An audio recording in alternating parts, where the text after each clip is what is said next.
A taxa de desocupação de Porto Alegre continua sendo a menor entre as regiões pesquisadas pelo IBGE e segue em queda. Em setembro foi de 4,1%. A média nacional de desocupados foi de 6,2% no mês passado. Recuou em relação a agosto e a 2009. É a menor desde o início do levantamento, em 2002.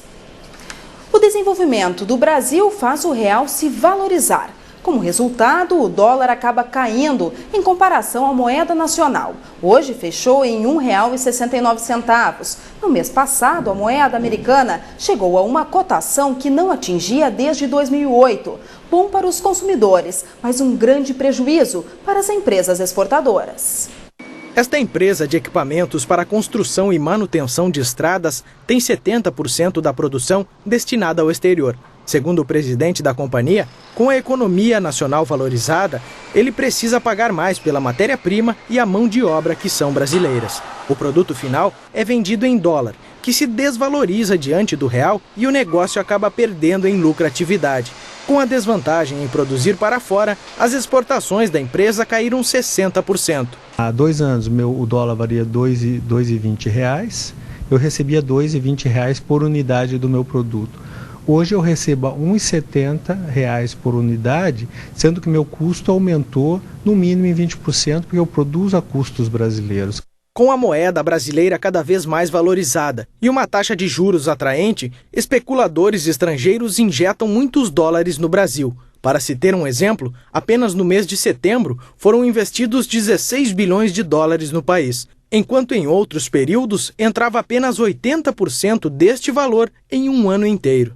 A atitude do governo federal para tentar conter a especulação estrangeira foi aumentar o imposto sobre operações financeiras. Mas a medida se torna praticamente ineficaz. Segundo os especialistas, a situação só vai mudar quando o Brasil deixar de ter a taxa de juros maior do mundo. Uma alternativa para as empresas seria aumentar as vendas para o mercado interno. As empresas, sobretudo, elas têm que se reposicionar estrategicamente.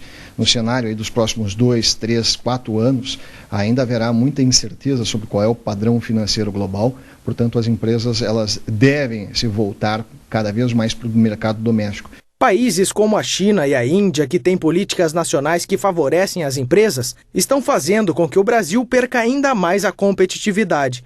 Uma alternativa apresentada pela Associação Brasileira de Máquinas e Equipamentos é investir na inovação. Produtos onde você tem um grau elevado de inovação, eles se tornam mais competitivos e você abre uma nova fatia de mercado externo. Quer dizer, você traz um produto novo, um produto competitivo num novo patamar. Então, alguma coisa nova, uma inovação que permita entrar de novo no mercado externo com uma certa competitividade em algum nicho de mercado que não existe um competidor.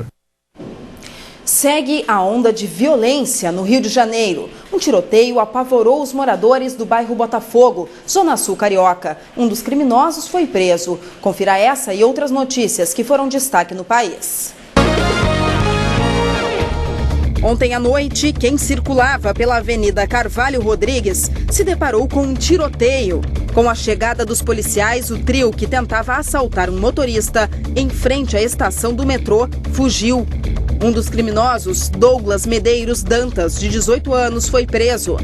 Já na rua Cardoso Júnior, nas Laranjeiras, 2 motoristas foram roubados. Os moradores dizem sofrer com os arrastões há pelo menos 3 anos. Um falso alerta de bomba causou pânico nos passageiros ontem no aeroporto de Guarulhos, em São Paulo. O voo TAM 3580, com destino a Brasília, foi evacuado e os passageiros acomodados em uma sala da imprensa. Em nota, a empresa esclareceu que tomou todas as medidas necessárias. 95 passageiros e 6 tripulantes embarcariam na aeronave, que foi periciada pelos policiais federais. Nenhum artefato foi localizado. A polícia prendeu ontem uma quadrilha especializada em praticar sequestros relâmpagos próximo ao consulado dos Estados Unidos, na zona sul de São Paulo. De acordo com os investigadores, o trio abordava a vítima, fazia ela embarcar no carro e dirigir até um caixa eletrônico mais próximo, onde eram efetuados os saques. Os criminosos foram reconhecidos por pelo menos 5 vítimas até agora. A OAB Mineira investiga a suposta ameaça do advogado do goleiro Bruno, Hércio Quaresma. Ele teria ameaçado a família do ex-atleta caso trocasse de advogado. Se confirmada a denúncia, Hércio Quaresma pode ter o registro cassado.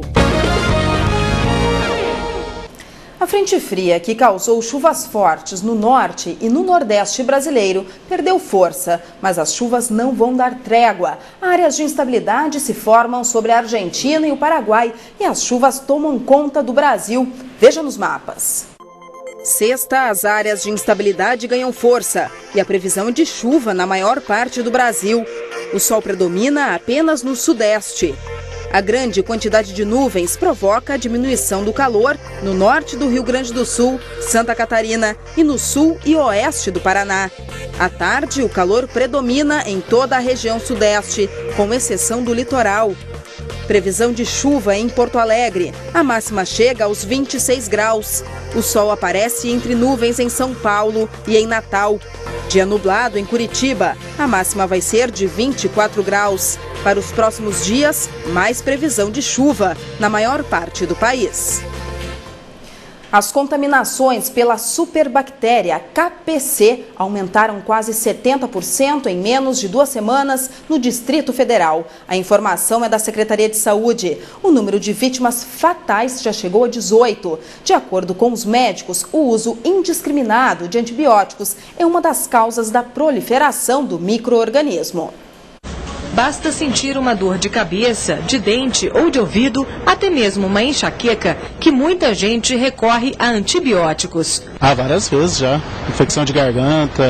Como eu já tomei antes, ele nunca me fez mal, acho que não tem problema nenhum. Já tomei dor na perna, às vezes garganta inflamada. O médico às vezes nem procura, porque às vezes chega no médico, é uma fila para atender, não atende direito. Mas o uso indiscriminado desse tipo de medicamento, além de ser um risco para a saúde, cria bactérias resistentes. Com o excesso de remédios, o organismo deixa de reagir. Toda vez que você agride o organismo com o uso de antibiótico, algumas dessas bactérias que já têm alguma genética para ficarem resistentes, elas acabam dominando a população. Para o ministro da Saúde, esse descontrole fez surgir a superbactéria KPC, que atinge UTIs e já matou 18 pessoas em Brasília e deixou mais de 130 contaminados. Para tentar coibir o uso prolongado e dosagens inadequadas de antibióticos, o governo quer regulamentar a venda, tornando obrigatória a apresentação de receita médica. Uma das metas da Agência Nacional de Vigilância Sanitária é punir com mais rigor as farmácias que descumprirem a determinação. O Conselho Regional de Farmácia acredita que o controle de venda de antibióticos vem tarde demais. Isso aí já era previsto que ia acontecer mais de meio dia, né? O surgimento de bactérias como essa, que realmente são super resistentes. Quem prescreve tem que orientar e quem vende também tem que auxiliar na orientação. A seguir, a 3 dias do Grenal, a movimentação no Beira-Rio. O Cine Porto Alegre seleciona com urgência 390 profissionais para vagas de telemarketing. Para concorrer é preciso ser maior de 18 anos, ter ensino médio completo e noções de informática. As entrevistas ocorrem a partir da próxima segunda-feira, das 8 da manhã às 5 da tarde.